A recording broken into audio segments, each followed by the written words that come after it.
Hello there, beautiful friends from around the world. I'm going to be your host, Blackenfist, and this is my review of Dragon Ball Super, and boy, the battle is getting intense. Both of these episodes are pretty similar since the same battle is going on and a lot of the same things are going on, so I'm just gonna really mesh all my thoughts because quite honestly, this was pretty dramatic. Not the least of which is the elephant in the room, which is the fact that Goku and Beerus could have destroyed the entire universe. Now, this is obviously something that wasn't in Battle of Gods, the movie, but this is the first time in the entire series that something of this magnitude was even brought up and brought it into the drama. I mean, jeez. I thought when the whole light show was going on and everything exploded that perhaps the whole universe was going to be done for, and what I was really expecting was for Whis to turn back time like he did in Resurrection F, but that didn't happen. Beerus just stopped it himself. The stakes in Super are raised considerably, and the power, it seems, were raised considerably from Battle of Gods. In Battle of Gods, only the Earth was at stake. They wanted to put the entire universe at stake in this fight. Makes me wonder, does this have anything to do with maybe the future plot of our heroes going into other universes? Probably, but not confirmed yet. But I also want to say that it was a scream fest. So yeah, it's classic, Dragon Ball, that old school Dragon Ball Z Bruce Falconer, even without the Bruce Falconer, but yeah, it was a scream fest. I've been pretty fond of the Japanese version so far, and I'm not knocking the Japanese, but I'm going to be very curious how the English dub's going to handle episode 12. Just because mostly I just want to hear how these guys are going to do the screaming in all of this episode, because boy, there was a ton of it. But one of the more interesting things that was more on the down low, more subtle, was when we said he could not stop the attack that Beerus and Goku were producing. Now this is interesting because there has been no limit put on Whis in none of the movies and none of Super so far. Whis is this very mysterious, very powerful being. We don't know a lot about him, but we do know he's probably the strongest being in the universe, or at least the strongest that we know of,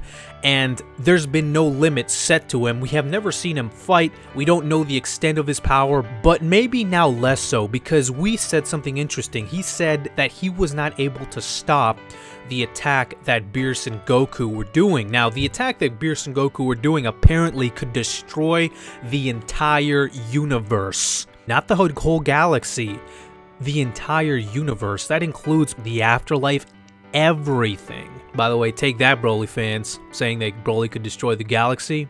Well, even though that's not true, we're talking about the universe here. And I also want to touch on Goku's character here and how it differs maybe slightly from Battle of Gods, or at least from what he said in Battle of Gods. He likes the Super Saiyan God transformation and the way Goku is acting in the transformed state. It does seem that he does enjoy this power, but in Battle of Gods, he clearly stated that he didn't like the Super Saiyan God transformation because it was a power, it was a state that he could not have gone to by himself. And that's kind of how the way Goku's always been. He wants to get really strong, but he wants to get it on his own volition by himself. And that was reinforced in Battle of Gods. And Dragon Ball Super kind of takes it the other way, just where Goku just wants to get more power by any means necessary. And by no means, Goku has done that in the past. He has gotten stronger by any means necessary, aka when Goku had to drink all those performance enhancers when he fought Piccolo. Another interesting thing that wasn't in Battle of Gods is that the performance-enhancing transformation, Super Saiyan God, has a time limit, apparently. I don't think that was ever stated in the original Battle of Gods, but, I don't really have a problem with this, and, Super and Battle of Gods, they differ. All in all, I think the fight was pretty entertaining. It was more of a Dragon Ball Z-ish. It was more of a late Dragon Ball style fight.